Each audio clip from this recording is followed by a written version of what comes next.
What's the secret to a good paper airplane? Don't have me make it.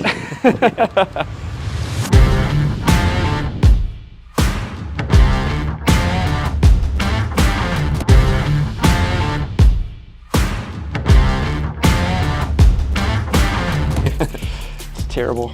Symmetry would be the correct answer. And you need some elevators here in the back. I'm First Lieutenant Alexander Grandt. I go by Stitch, and I fly the Eurofighter Typhoon for the mighty Richthofen wing in Germany. Yeah, I am Captain Patrick Pearce. Call sign is Hobit. I fly F-35s out of RAF Lakenheath. For this competition today, the way it was worked out is we were given a slip of paper. We had a location in which we're going to meet up at a certain altitude.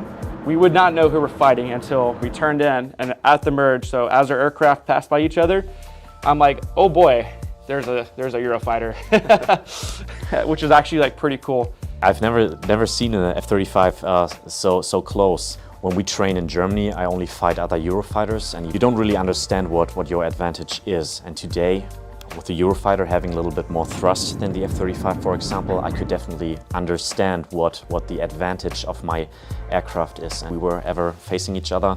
He would probably kill me beyond visual range, even before I even knew he was there, because of his stealth capability. I don't have that. So what it looked like today was a lot of one of these maneuvers, in which Stitch here was saddled up behind me and is able to get a gun's employment. You can actually see the gun rounds counting down when I employ the gun, even though it's not loaded, it's just simulated. You can just feel it in like the pit of your stomach. You're like, man, this guy just won to fight and it hasn't even ended yet for another like minute or so. So the entire goal is, like, if you're defensive, is to survive and then create an offensive scenario as much as possible. The best way to do that is put them out front, at which now you're no longer defensive and you're the offender.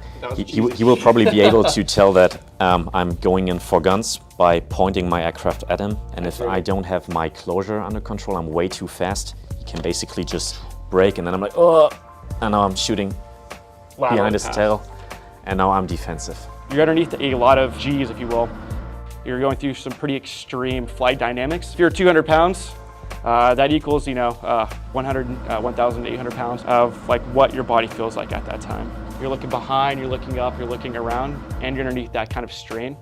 It puts a pretty big physical strain on your body. I would say I turn my head up to 7 Gs. After that, I don't do anymore, but that's not good for the neck, so.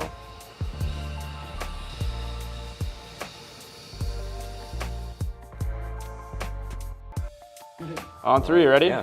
All right, 1, 2. Well done.